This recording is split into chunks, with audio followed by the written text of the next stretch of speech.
A very good Sunday afternoon to you. You're watching KTN Weekend at 1. My name is Najma Ismail. We'll start off this bulletin with rather disturbing news where 7 people, including 2 university students, have died after consuming toxic brews in Langas area of Uasin, Gishu County. Among the ones who have succumbed to the illicit alcohol are 6 men and 1 woman, while 2 of them are Moi university students. 13 more are admitted at the Moi Teaching and Referral Hospital in Eldoret, with the 2 said to be in critical condition and are in the intensive care unit. The hospital started receiving the intoxicated patients Friday evening, and the 7 finally succumbed to the brew last night. This comes just days after 12 other people died after consuming toxic alcohol in the county of Nandi, and it is believed the casualties consumed the same brands. The Nandi County government has since cancelled all licenses of sellers of wines and spirits in Nandi. We now join Masi Kandie, who is in Uasin Gishu. Good afternoon, Masi. Good afternoon to you, Najma.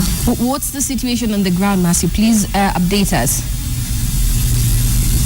Yes, it is a sad morning here in Uasin Gishu County. As we speak, the Moi Teaching and Referral Hospital is still admitting patients who have been alcohol intoxicated. We spoke to the staff, the director there, the deputy director at the Moi Teaching and Referral Hospital, and since Friday evening they have been receiving residents from Uasin Gishu County from different areas who have consumed this illicit alcohol. And among 7 have so far been confirmed dead. Among them is a woman and 2 students from the Moi University main campus, that is about 36 kilometers from Eldoret town. And majority of those who have been admitted and also majority of those who have died are from Langas area. It's about just within Uasin Gishu County, within the town, and also the areas of Huruma and yes, Kisumundogo, that's also within Langas area. 2 pubs have so far been closed, and yes, we spoke to one of the students, one of the survivors who's still admitted at the Moi Teaching and Referral Hospital, a student at Moi University, and he said that he bought alcohol, the adulterated alcohol, at the Moi University stage, and they had gone drinking with 2 of his friends who we cannot reach at the moment. He tells us that they bought the alcohol, 3 bottles at about 70 shillings. He can confirm that it had the KEBS certification, and they drank the alcohol while in their rooms in the university, and they were planning to go out for a party, and that's the last thing he remembers. Najma? And has anyone been arrested in connection with this? Yes, Najma, and even as we speak currently, there's a crisis meeting being held.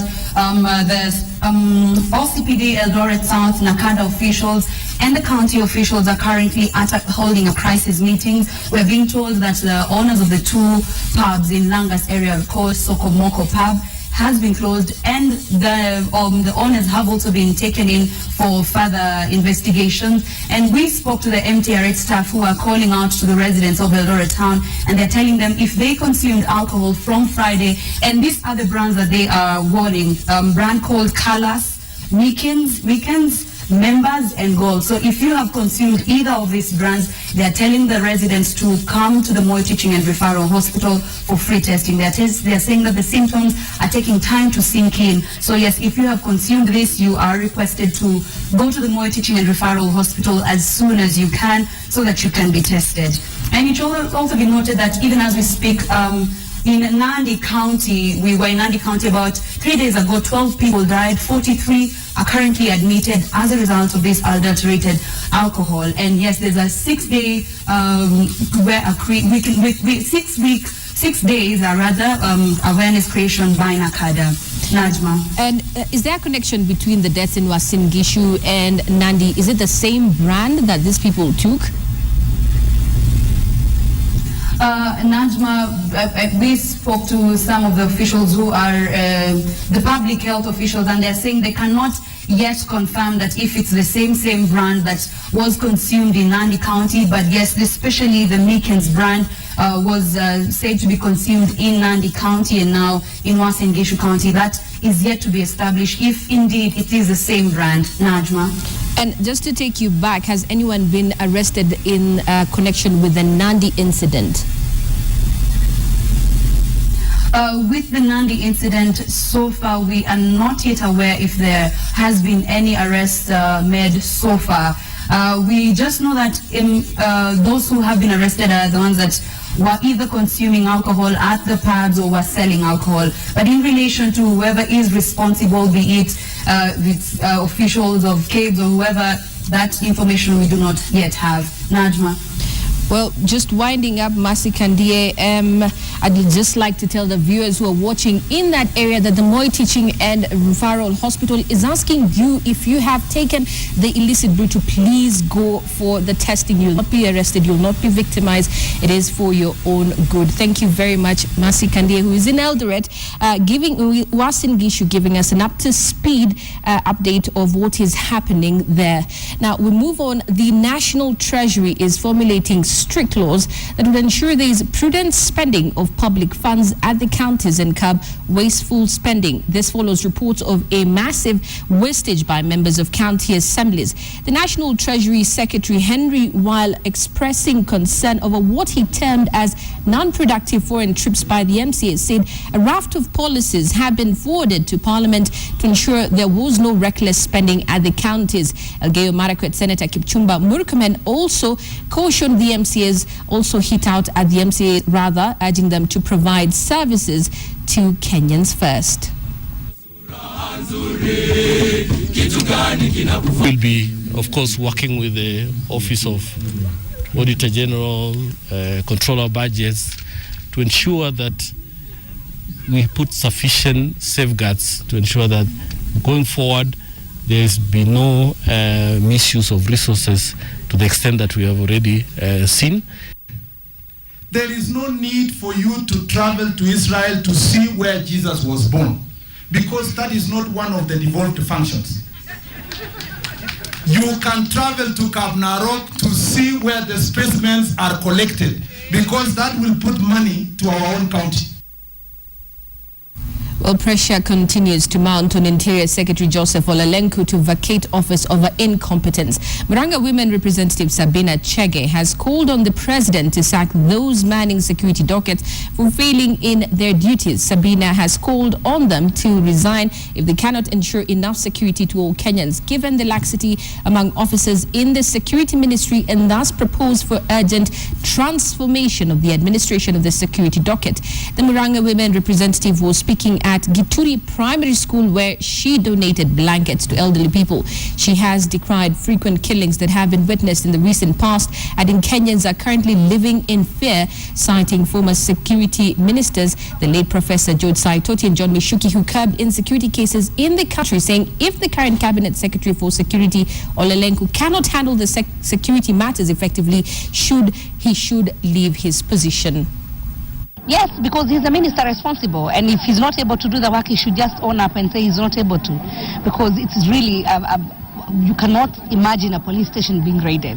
What is that telling us about our intelligence? Is it then there is sabotage within the security forces? Is it that there is no lack of communication? We need to know as Kenyans what is happening so that then we can streamline and actually take care of the security and the security details in this country. So we don't feel secure at all. And I think the people who are responsible, it's the high time. I know our president means well and he means good to everybody else, but if the people he has given responsibility of the security are letting him down, he also needs to let them go.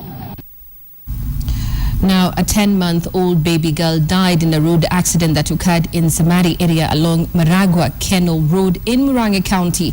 The accident, which occurred around 7 o'clock in the evening, involved a minibus and a Nissan Matatu. Eyewitnesses say the overspeeding Matatu was rammed into by the minibus as the driver tried to overtake in a sharp corner. The injured were rushed to Maragua Level 4 District Hospital, the driver and the conductor being in critical condition. The mother of the baby, however, got minor injuries and was treated and discharged.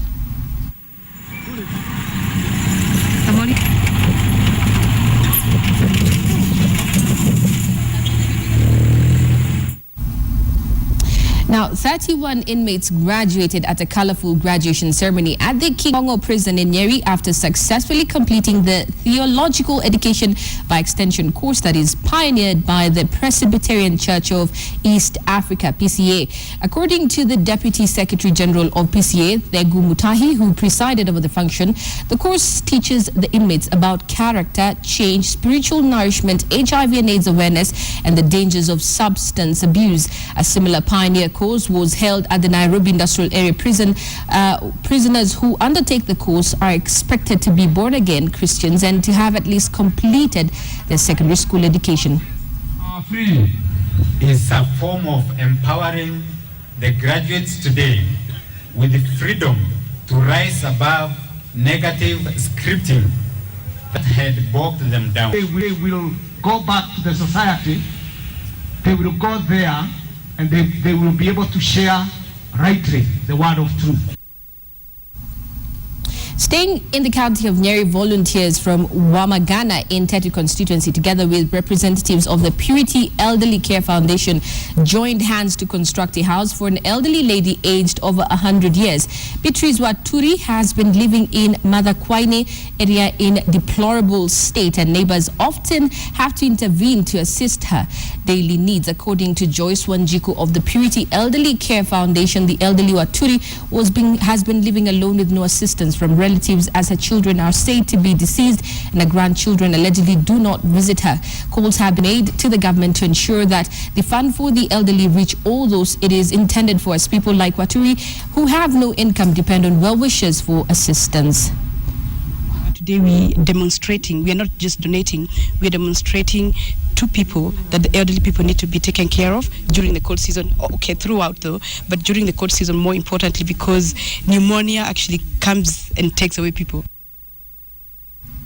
Now, matters World Cup. Despite finishing the 2014 FIFA World Cup in 4th place, Brazilian fans will not forget the humiliation their national put them through in a long time. Despite being a host nation, the Samba boys leaked 10 goals in their last 2 games to crash out in humiliation. Their last game, the curtain raises for today's World Cup final between Argentina and Germany. Hassan Juma tells us more from Copacabana in Rio de Janeiro.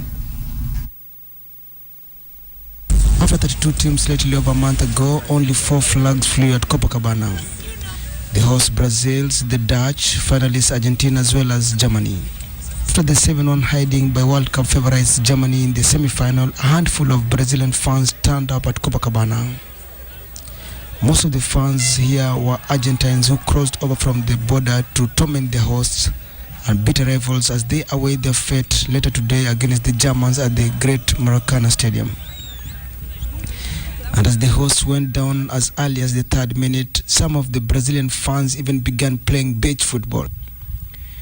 Vendors put aside the country's miseries as they cashed in on some of the revelers who had turned up for the match. Every goal was received by more chants and heckling from the Argentine fans as the bitter rivalry between the two neighbors in football escalated. Fans felt the Seleção lacked the mental strength at their backyard during the 2014 FIFA World Cup. I want to say that, there's a lot of pressure on top of them.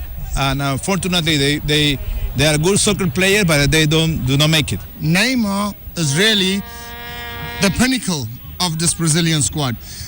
With that, he's also the atmosphere in the change room. And with that missing, it's like you don't have a direction, a compass. I think he is the compass of this Brazilian team. Brazil has always prided itself in football. But after the 7-1 and the 3-0 hiding in the last 2 matches, some fans feel Brazil has no footballing lessons to offer. The curtains come down on the 2014 FIFA World Cup with Argentina taking on the Germans in what some fans believe will be a closely contested affair. The iconic Maracana Stadium is expected to witness one of the best talents the European leagues have to offer. A sea of humanity is expected at the Copacabana beach.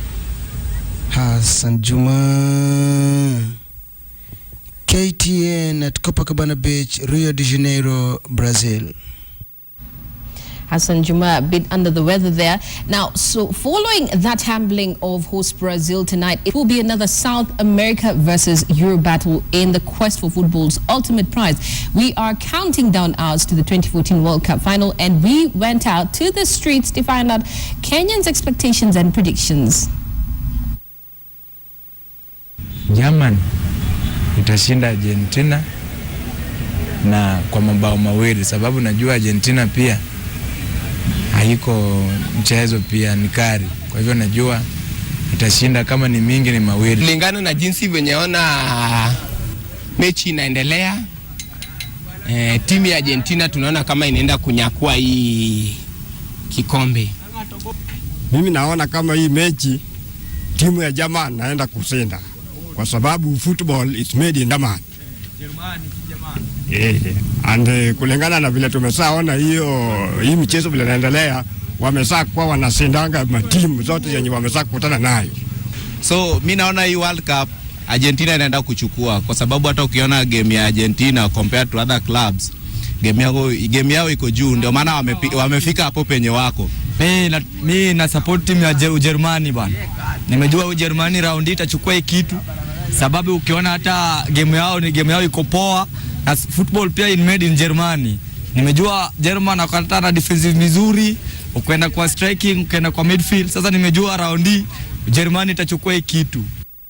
Well, just before we wind up, a reminder of a top story where 7 people, including 2 university students, died after consuming toxic brews in Langas area of Uasin, Gishu County. Among the ones who have succumbed to the illicit alcohol are 6 men and 1 woman, while 2 of them are Moi University students. 13 more are admitted at the Moi Teaching and Referral Hospital in Eldoret, with 2 said to be in critical condition and are in the intensive care unit. The hospital started receiving the intoxicated patients on Friday evening, and the 7 finally succumbed to the brew last night. This comes just days after 12 other people died after consuming toxic alcohol in the county of Nandi, and it is believed the casualties consumed the same brands. The Nandi County government has since cancelled all licenses of sellers of wines and spirits in Nandi.